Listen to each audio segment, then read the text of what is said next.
Welcome to healthy savings. आज हम discuss करेंगे ट्रेडिंग व्यू के ऊपर आप प्रिडिक्शन और मेजरमेंट टूल कैसे यूज कर सकते हैं। तो आइए स्टार्ट करते हैं।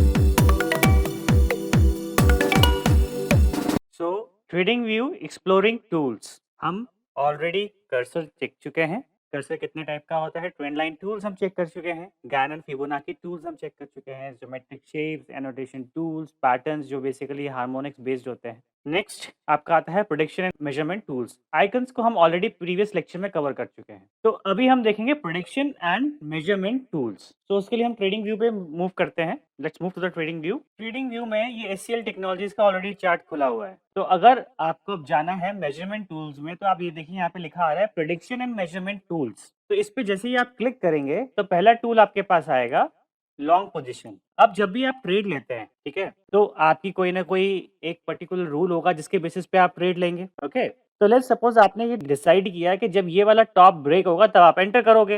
दैट मीन्स कि यहाँ पे आप एंटर करोगे, इसके ऊपर आपका टारगेट क्या होगा। लेट्स सपोज ये आपका टारगेट है, यहाँ पे रेजिस्टेंस मिलेगा इसको या यहाँ पे मिल सकता है, तो आपने यहाँ तक का टारगेट लगाया और आपका स्टॉप लॉस होना चाहिए इसके नीचे तक का। तो अब रिस्क रिवॉर्ड क्या आ रहा है 1.36, दैट इज फाइन। तो ये इस तरीके से आप अपनी लॉन्ग पोजीशन को यहाँ पे चार्ट पे डिस्क्राइब करके इसके बेसिस पे एक्शन ले सकते हो। देन आपका आता है, इसको मैं यहाँ से हटाता हूँ। देन हम जाते हैं नेक्स्ट इज शॉर्ट पोजीशन। अगर आपको लेट्स सपोज शॉर्ट करना है ना, आप फ्यूचर्स में ट्रेड करते हैं या कहीं पे भी ट्रेड करते हैं, तो आपको ये पता है कि ये वाली लाइन जब ब्रेक होगी तो आप शॉर्ट करोगे। ओके, तो जब नीचे जाएगा तब आपका प्रॉफिट होगा। तो लेट्स सपोज यहाँ पे आपका सपोर्ट था, यहाँ तक का आपने टारगेट लगाया और यहाँ तक का आपने स्टॉप लॉस लगाया।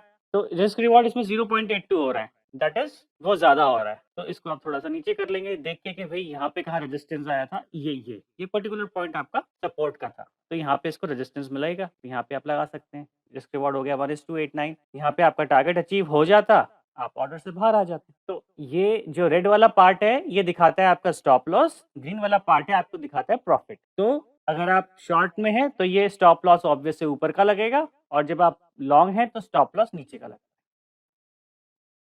इसके बाद आता है फोरकास्ट। तो अगर आपको फोरकास्ट करना है किसी भी मूवमेंट को, तो आप कैसे फोरकास्ट कर सकते हैं, इस तरीके से कि ये यहाँ से यहाँ तक जा सकते। तो ये बेसिकली आपको दिखाएगा फेलियर है कि सक्सेसफुल है आपका फोरकास्ट। तो यहाँ तक का ये दिखा रहा है जैसे सक्सेसफुल। अब ये तो मैंने ऑलरेडी चार्ट पे किया है जो आ चुका है 52%, लेकिन अगर आया ही नहीं है और मैं फोरकास्ट कर रहा हूँ, फॉर एग्जाम्पल यहाँ से मेरा टारगेट है कि ये आए इस पर्टिकुलर लेवल पे, ठीक है, तो अभी ये आएगा तभी आपको पता लगेगा कि इट इज सक्सेसफुल और फेलियर। ये आपको बेस्ड ऑन दिस पता लग जाएगा। इस पे भी जाके आप अपनी सेटिंग चेंज कर सकते हैं, किस तरीके का कलर रखना है, बैकग्राउंड कैसा रखना है, सक्सेस का, इन सब का आप सब चेक कर सकते हैं। उसके बाद आता है डेट रेंज। लेट्स सपोज आपको ये देखना है कि कितने टाइम में आपका टारगेट आया। तो अगर मैं यहाँ से स्टार्ट करूँ, इस लेवल तक पहुंचने में मुझे लगे 246 डेज एंड 169 बार्स। 169 बार्स का मतलब है कि 169 ट्रेडिंग डेज थे, तो उसके बेसिस पे 169 बार्स का फॉर्मेशन हुआ,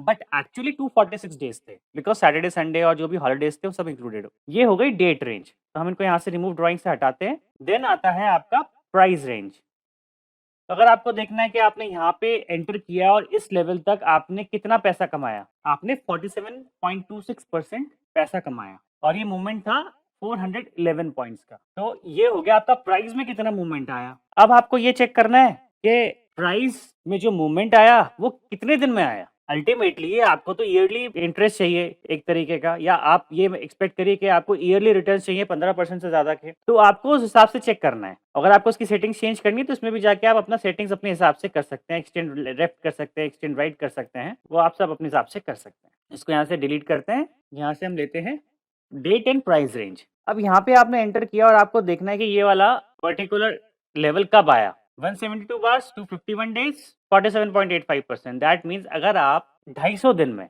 लेट्स सपोज इसको हम थोड़ा सा और नीचे से इस तरफ से ले जाते हैं, 365 कर देते हैं, थोड़ा समझने में आसानी होगी आप लोगों को। ये ऑलमोस्ट 365 डेज हो गए। तो 365 डेज में आपने 44% अगर पैसा कमा लिया, that means these are very exceptional returns. आपने बड़ा अच्छा अचीवमेंट ले लिया, कर लिया। तो इसको आपको डेट और रेंज दोनों एक साथ आप देख सकते हैं। इसको हम यहाँ से रिमूव करते हैं ड्राइंग में। इसके बाद आता है बार्स पैटर्न। अब देखिए क्या होता है कि हम बार-बार ये बोलते हैं कि हिस्ट्री अपने आप को रिपीट करती है या पैटर्न अपने आप को रिपीट करता है। तो वो कैसे रिपीट करता है? अब फॉर एग्ज़ाम्पल हम यहाँ से कुछ एक एग्ज़ाम्पल लेते हैं। ये पूरा मैं चार्ट लेता हूँ यहाँ तक, ओके? यहाँ पे क्या हुआ? यहाँ पे एग्ज़ैक्ट ये पैटर्न यहाँ बन गया। अब मैं इसको ले जाके यहाँ पे अगर सुपर इम्पोज़ करूँ, इस तरीके से करना चाहूँ, तो ये सुपर इम्पोज़ अगर होता है दैट मीन्स कि इसका मूवमेंट अब इस तरीके से हो सकता है। यहाँ पे सुपर इम्पोज़ नहीं हो रहा। यहाँ से लेते हैं, यहाँ तक का, ओके? यहाँ पे चेक करते हैं, यहाँ पे लिटिल बिट ऐसा मूवमेंट है। नीचे का कोई मूवमेंट देखते हैं, इससे कोई मैच कर रहा हो मूवमेंट प्रीवियस टाइम का, तो यहाँ से सेलेक्ट करेंगे इसको ऐसे, यहाँ से लेंगे, इस तरीके से इसका मूवमेंट सेलेक्ट करना चाहेंगे तो हो सकता है कि थोड़ा आप कंसोलिडेट करें, यहाँ से जाए। तो ये आप बेसिकली अगर आप बैक टेस्टिंग करते हैं और आपको लगता है कि यहाँ पे पैटर्न दोबारा रिपीट हो सकता है, तो उस बार पैटर्न को लेके आप उस पे सुपर इम्पोज़ करके and you can check whether ये हो रहा है कि नहीं हो रहा। अगर हो रहा है, तो अब इसके बाद क्या हो सकता है? बिकॉज़ जो पहले हुआ है, वही वापस अब होगा। देन आपके पास आता है गॉस फीड। तो इसमें क्या है, अगर आपको लग रहा है कि मूवमेंट मार्केट का इस तरीके से कुछ जाएगा, तो इस तरीके से ये अपना ड्रॉ करता चला जाएगा। इसका कोई लॉजिक नहीं है। ये आप कहीं पे भी कैसे करेंगे तो कर सकते हैं, इस तरीके से। इसका कोई लॉजिक नहीं है, बट येस अगर आपको करना है तो आप करके देख सकते हैं कि किस तरीके आप एक प्रेडिक्ट कर सकते हैं, उस हिसाब से चलेगा तो ठीक है। Then there is a projection. तो आपको अगर प्रोजेक्शन करना है,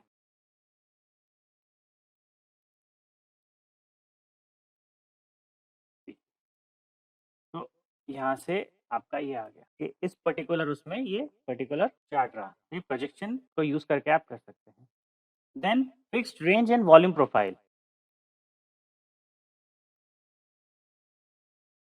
तो ये वॉल्यूम प्रोफाइल आ गई। इस पर्टिकुलर टाइम पीरियड में इसको मैं डिलीट कर देता हूँ। इस पर्टिकुलर टाइम पीरियड में सबसे ज़्यादा वॉल्यूम्स किस रेंज में थे? इस रेंज में थे। ऐसे अगर हम अब देखना चाहें फॉर दिस टाइम सबसे ज़्यादा कहाँ थे? तो मैं इसी को वॉल्यूम प्रोफाइल को सिलेक्ट करूँगा यहाँ से यहाँ तक।